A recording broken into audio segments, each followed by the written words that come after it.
Sometimes animals in need find us. One at a time, 3 dogs found Gretchen while she was on vacation with her family. The stories are dear, and I'm glad I ran into Gretchen in the Blue Hill, Maine post office where I recorded them. Okay, well, the first one we called Winnie eventually. We were in the Bahamas and we were walking down the street and this dog came out and she followed us and she was following us everywhere and she followed us back to the house where we were staying. During the walk back, some native kids that were there threw a ball at her and she cried and she ran back. Well, my husband and my son went back to get her and carried her through back to our house. So she slept that night with my kids on the bed and she just hung around us the whole time we were there. And we actually did meet her owner in town.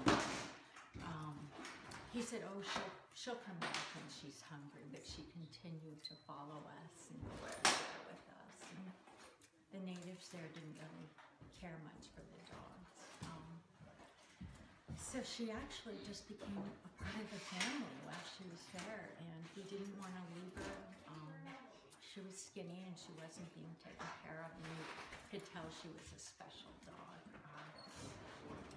So we ended up taking her back with us, put her on the plane. One of the people at the airport said, oh, I'm so glad you're taking her back with you. You know, these poor dogs need a home. So we ended up taking her. We had her for 6 years. She was the best dog. She loved everybody. When we went to Idaho on the boat, she went around and put her paw on everybody on the boat, and everybody loved her. The vet said she was one of the most special dogs they'd ever seen. So we were lucky to have her for 6 years. Then she came down with tumors that I assume had developed when she was very young and not well taken care of. So we spent quite a bit of money getting an operation for her, and we were able to remove them.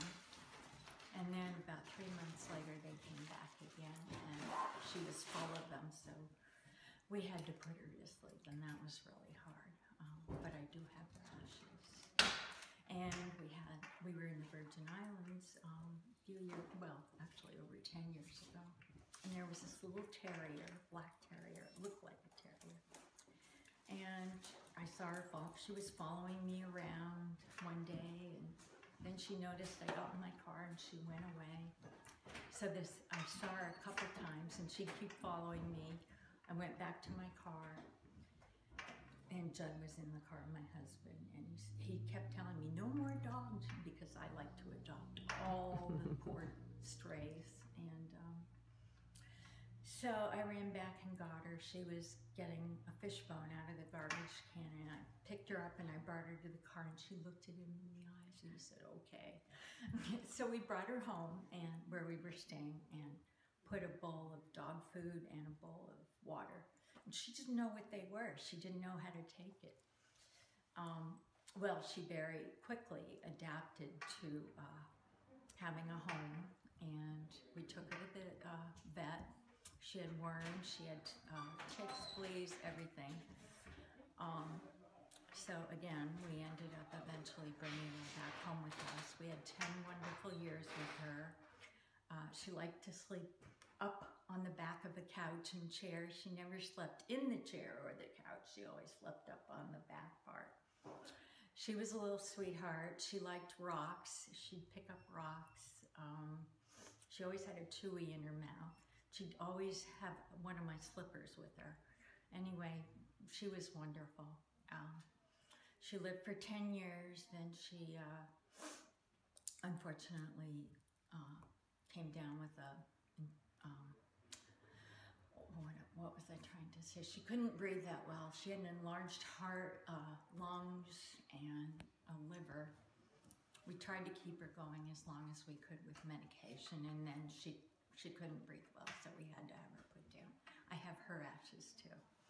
And the one we have now is a second Winnie. She came from St. Croix. She was in a shelter. when we went to the shelter, there was all these little puppies on that side. Then there were the medium-sized dogs, then the big dogs. And there was just something about her. I don't know what it was. She was 3 months old, and a family had brought her back to the shelter because she wasn't a puppy anymore. I picked her up. I put her chest against mine, and there was like a connection, just like that. And I knew this was the one. She wasn't a puppy, she wasn't a big dog, but there was something about her. So I ended up, actually they were very good to the dogs there, and they took good care of them. But I ended up bringing her home where we were there, and one of the things I noticed, I didn't have a leash to take her for a walk, so I had just a little laundry line robe. And I started to put it on her, and she screamed like she thought I was going to hit her with it. So I assumed that maybe she'd been hit with a rope or something. I knew something had happened to her. So to make a long story short, we have her. I've had her for 7.5 years. She's wonderful. She's come a long way. She was afraid of people. She was afraid of dogs. She loves people. She's getting better with other dogs, but she has to have all the attention now. And I've spoiled her rotten, and she knows she can get away with anything. But I love her to death, and she's my best friend. Gretchen, thank you for, I know that all brings up all kinds of memories for you talking about those dogs. Yeah. And I thank you for telling those stories. Sure. I really appreciate it. Yeah. Sure. Good to see you. Yeah. You too, Maggie.